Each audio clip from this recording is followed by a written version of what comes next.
Hey everybody, welcome to How I See It with Kevin Levrone, brought to you by Levrone Supplements and starring the man himself, IFBB Hall of Famer, Kevin Levrone. How are you, sir?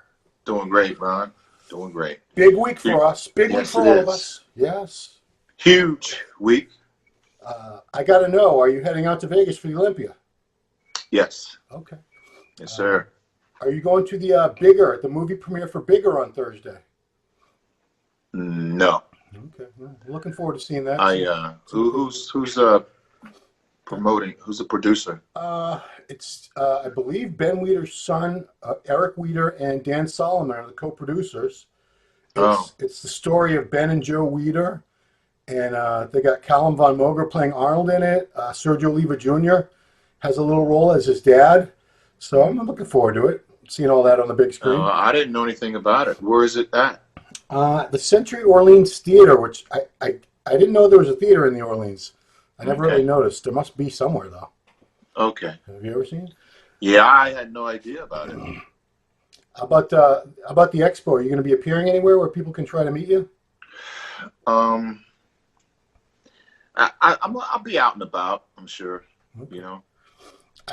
I do know from your social media, your Instagram and stuff, you are doing another Poland tour starting next week, right? Yes, it's actually a world tour, wow. But we're starting off in Poland. Will be the first stop. Yeah, Poland. Then from there, actually going to the show in Prague. Yeah. You know, the pro, and then Barcelona. Yeah. And I'll be on the road for quite a while coming up. You going back to Russia again this time? Yes, actually, I think November, October, September. Sometime in November, I believe. Yeah. You know, we'll be Russia. I'm visiting. I got to go to India. I got to go to Russia. I got to go to Kuwait. Wow. Macedonia. So we're all over, man. That's all happening this fall? Yes. Wow. Yes. So I got this month, September, and then I have October. You know, and then I have November and December as well. Jeez. You're barely going to be home? Maybe about 2 weeks in between at times. Yeah. Okay. Yeah, but it's okay. I mean, I was introduced to doing this back in the day, man. You know, when we had tours and stuff. So it's okay with me. I don't mind going out and traveling the world and seeing new places and saying hello to all my fans. A lot of these guys don't have the chance to come to the Mr. Olympia, so it's good to go out, you know, to where they are. Yeah, somebody asked a question of, did they ask it to Ronnie?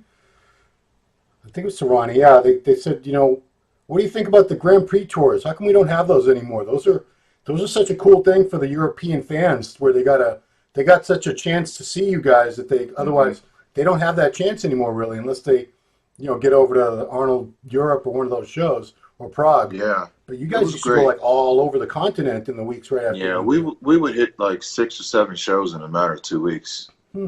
You know, it was great, man. I mean, that has allowed me to be able to have a huge fan base in Europe. Yeah. You know, as of today, that's where we launched our nutritional supplement company lines, because of all the people who I met back then going on those tours. It allowed me, who would have known, you know, 15, 16, 17, 18 years later, that those doors that were opening then has allowed me to be able to come in now and have my supplement company all over the world and doing successful in all those countries because they're familiar with me. Right. Yeah, I mean, it's crazy to think that you're very popular in America still, obviously, but it seems like your popularity has grown over the years over in Europe, long after you really were, you know, competing at that high level. Yeah, thank God, man. You know, and people look at the tours back then like no one really wanted to go. You know, everyone wanted to play it safe, but Chris went. You know, NASA, of course, were on tour. Roddy also went on all the tours and everything. Yeah. You know, but it was hard to drag out Flex at times, and Sean never went. Oh, Sean never went. Sean was all done after Olympia. Never went. He was just wanted to compete in Olympia.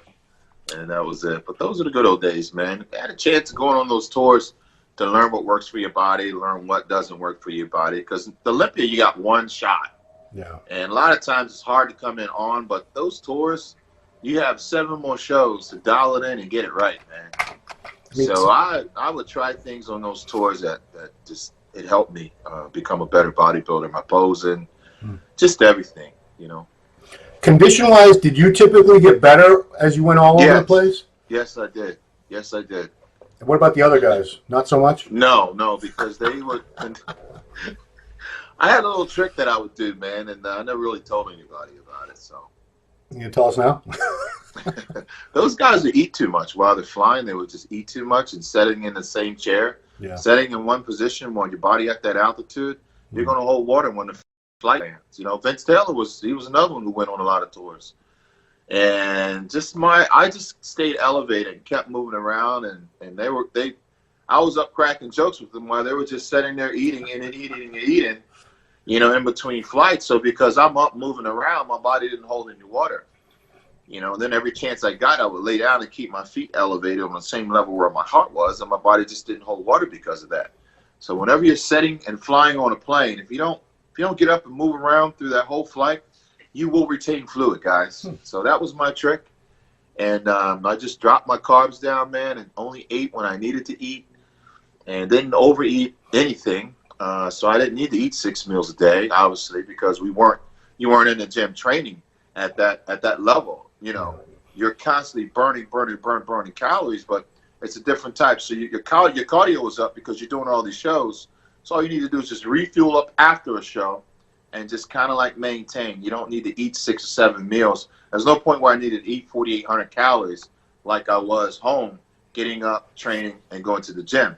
You know, the shows you don't need, because you're not tearing down muscle fiber like that. Right. But these guys would continue to load up, and they would just get out of shape. So when you were moving around the plane all the time, didn't the flight attendants yell at you to get in your damn No, matter of fact, I was the one that I'd asked them, hey, what do you guys do up here? How do you fly so much and still be healthy and not blow up? And the lady told me, she goes, well, you see, we're always walking around. We never really sit down. Yeah. And I said, well, that helps with your altitude and the long flight. She goes, of course. So that's what I started doing. Did you always try to get an aisle seat because of the shoulder width and everything? Yeah.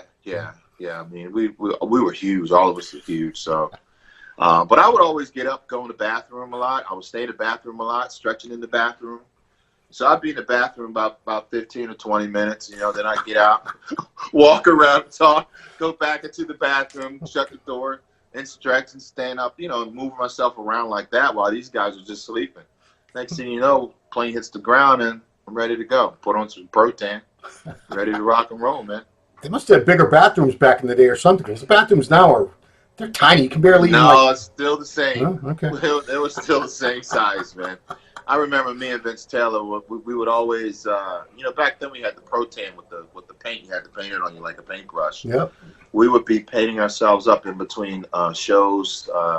Like a show would be over, you know, you have to take a shower and clean. Another show's 2 days. Yeah. But by the time the plane lands, you didn't have time to really, you know, do anything. So we would paint the protein on ourselves, like in the airplane bathrooms, What? or or in the God. in the airport bathrooms and the airplane bathrooms as well. I could see the airport bathroom, but the airplane bathroom, now you're like defying the laws of physics. You just got to get it in whenever you could, man, because, you know, hit the ground, you're running. It's showtime. A lot of times, that plane land, bus picked us up and took us right to the show. Hey, you know, I had Ronnie on a few days ago, and he talked about not the Russia Grand Prix where he finally beat you. It was like a couple years before. Yeah. He got on the tour late because he had to go back to work for a few days after the Olympia. He couldn't get off work. And so by the time he got to the airport in Russia, it was looking like he wasn't going to make the show. So the Russian police, they hustled him on. They took him right from the tarmac, you know, with the sirens flashing, and got him backstage. Yeah. He said, I got there, and you guys were all warming up. That's how close that they cut it. He said, but Russia's a different place, because he said in Arlington, Texas, his police department, they don't put the lights and sirens on unless somebody's No. dying. Somebody got shot. Yeah, yeah. But, Ah, Russia, man, they really appreciated us, and to this day, they still appreciate bodybuilding. yeah. We went in there in 1994, one of the first group of American bodybuilders, Joita Wiederson's over, and competed over there, in St. Petersburg and in Moscow. And I remember it like it was yesterday. Going back now, 20 some years later, it's unbelievable. You see how the city has grown, and people still have a love and passion for bodybuilding. And it's just awesome to see how a country's grown, the economy has grown so much since back then. Yeah. Everybody's into health and fitness, and our sport has done so much. We were the beginning ones that went in there, and when it was nothing, when there was hardly everything was so old school. Yeah. Russia was nowhere near like it is today, but it's been built up, and they're not too far away from us when it comes to health and fitness, dieting, training, nutrition. They have coaches over there that are in the gym coaching people and everything. So they've come a long way. Yeah. You think we'll ever see them produce, become like another Kuwait where they're pumping out champions the way Kuwait does now? I think anything's possible. They certainly have a strong work ethic. Yes. They really do, man. Nice. I enjoy going to Russia. I mean, I've went to 6 different cities over there in a matter of 2 weeks. This year. Wow. That's awesome, man. I got to get over there one day. All right. We got some questions for you, Kevin. First couple come from, they're good. Rod, I have 15% on my... Dude, what is up with you and your phone battery all the time? I try to charge. I don't know. I'm just so busy all the time, man. It's hard. So let's try to blaze through these questions. Okay, we'll do it. Number one, these are all from Pound for Pound Beast. Number one, how many weeks out from a show would you go to just fish and vegetables? 2. 2 weeks. Oh, well, that's okay. 2 weeks. Yeah. Seems like you did it longer for your last prep. No, it all depends where the show is, what I look like. I would do that a lot when I was on the European tours. Right, just go zero carbs, Okay. Zero carbs after the show. I would pound a pizza, maybe a pizza, 2 pizzas, and then drop back, 0 carbs, fish and rice. That was it. Carb cycling. Okay. Mm-hmm. What exercises for biceps do you feel are the best for mass? The best for mass is absolutely standing barbell curls, man. Okay. Definitely.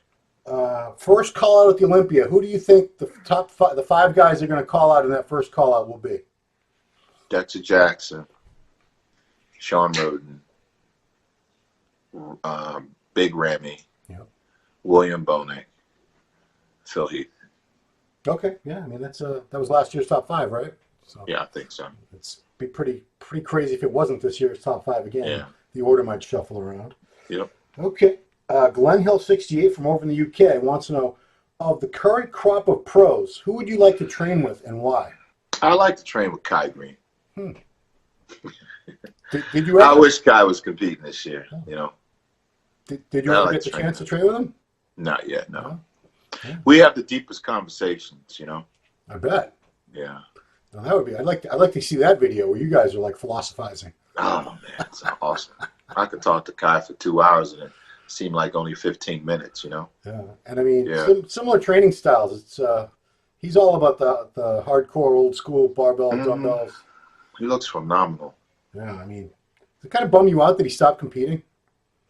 Yeah, we all want to see him back on stage competing. I mean, when it was him and Phil, it was like those were nail biters. You didn't know what was going to happen. Now it's like, Phil's. I love Phil. It's not like he's. We know he's going to win pretty much, unless gets struck by lightning or something on the way to the show. Do you envision continuing training and living a healthy lifestyle now that you're no longer competing? Of course, You stop training? bodybuilding is my lifestyle. Okay.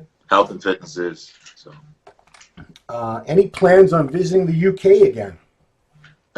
Yes. Okay. Yeah. I'll be in the UK coming up. Okay, this year or maybe you're going to have to wait till the spring? We have that next year, UK. Okay. Yeah. Are Levrone supplements in the UK yet? Yes. Okay. Well, then you'll follow. Okay. Guy named Caesar.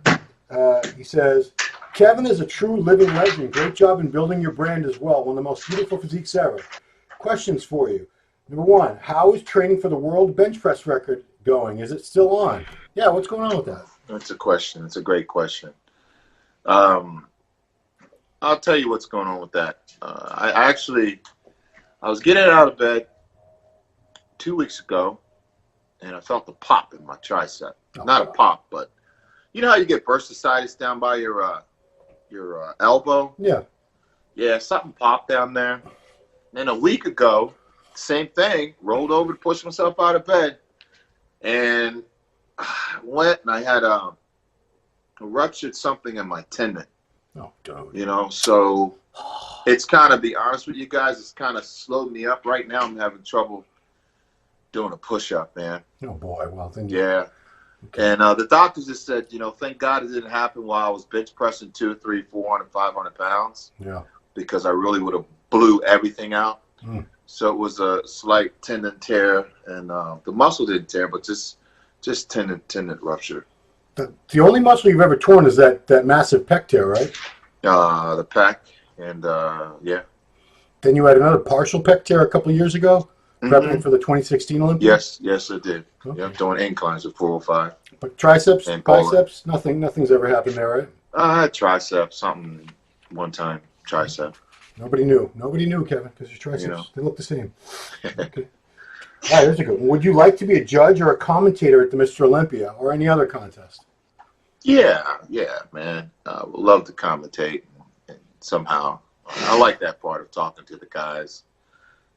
It's just kind of hard at the Olympia because I tell you, as an athlete, you know, you're dieted down, you're not in a great mood, you're hungry, and sometimes you be irritated, you know, with the questions because you come to the Olympia to compete, and you're there for business, and all you have on your mind as a competitor is staying focused on your show, resting, not stressing yourself out, and being calm and at peace.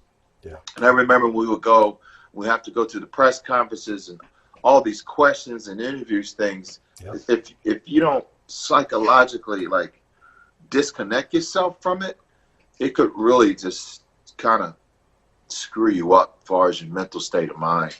You know, it's not a game, you know. Right. I really would, it really would be nice somehow if they could do all that stuff after prejudging.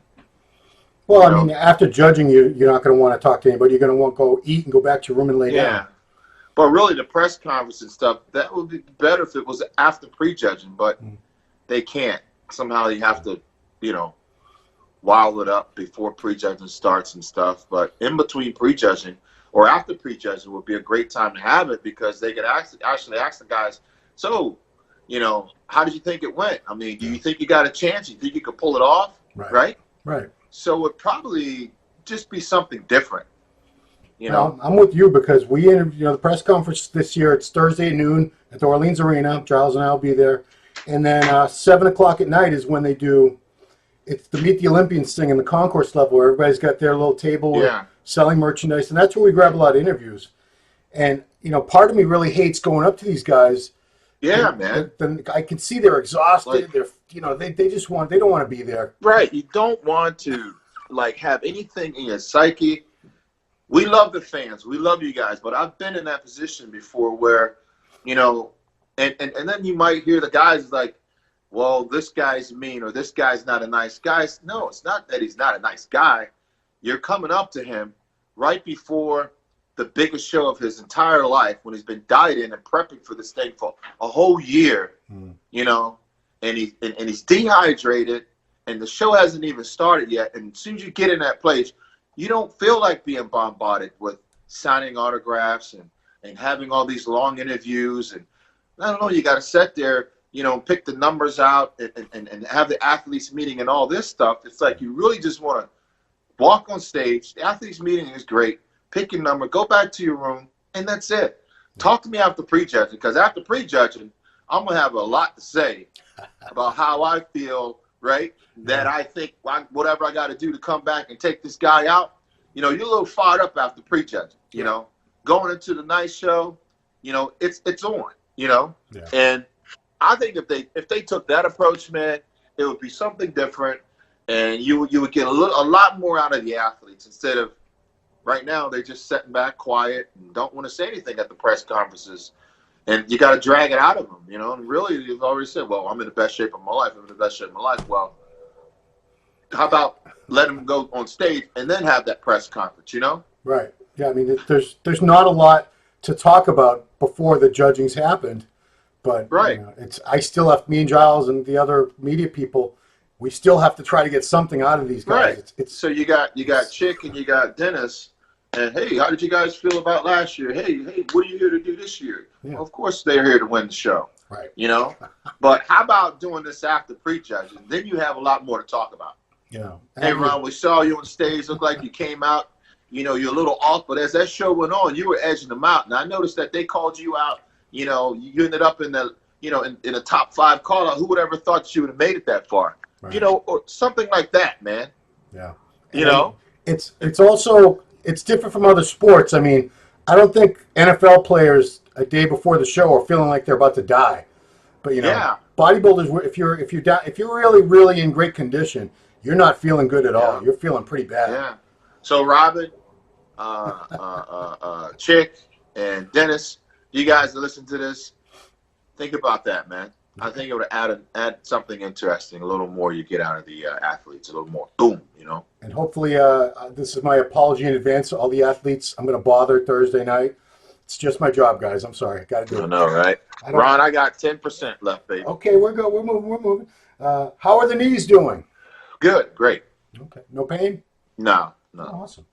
I mean, just to let the guys know, I mean, I dropped a few pounds. I came down about 12 pounds. Oh, wow. Because, you know, I'm just trying to let my body, you know, relieve some of the stress, go back to a little normal, doing things. And I had to get my son adjusted for school and everything. So Yeah. I backed off training, not going hardcore. But I'm gonna get back into it once my when I'm out on the road and I can see what's going on with my tricep.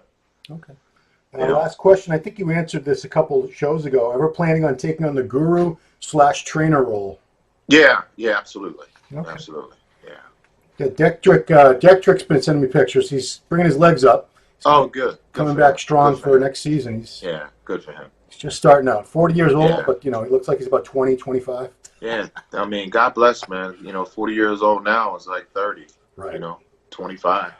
So I want to close it out by telling you, recounting your first acting role that I can recall. You were Arnold Schwarzenegger's co-star. It was the intro to the 96 Arnold Classic ESPN 1 hour special. Do you remember Yeah. this? Yes, I do. It was You me, guys Vince can- Taylor, Sean Ray, and Flex. And it was Arnold was going up to you guys one at a time and giving you like a little pep talk and saying, you're the best, you're the greatest, and this and that. And you were the last guy. And you said, hold on, Arnold. I go, whoa, Arnold. I sat here and I listened to you tell all these guys that they were the best. We can't possibly be all the best. Right. And I was like, well, you're right. And then that led on to the show. Well, we're about to find out. Right. That was the coolest thing. I was mad because Lou, I was working on that with Lou Zwick, and he didn't. Oh, really? He never let me do the stuff with Arnold. Like he would produce that little promo thing, Yeah. and I never got to be part of that. I was always off getting like wide shots of Ohio or something. Yeah. Lou Zwick brought Flex Magazine workout to us, right? No, that was No? that was a different company. We Oh, had American Muscle Magazine. American Muscle Magazine was Lou We used to Zwick. make you wear all the Muscle Mania hats and tank tops. And all that crap. Yeah. Good old days. Cool, man. I just want to say congratulations to all the guys that's preparing for the Mr. Olympia. You guys are still driving the sport forward for us, man. I want to say congratulations. Wishing all you guys the best of success. Not going to say luck because none of these guys need luck out there. The best of success, and may the best man win, man. Stay strong, guys, and keep representing the IFBB going strong, man. Great. All right. For How I See It, Kevin Levrone. Thanks, everybody, for watching. We'll see you next time.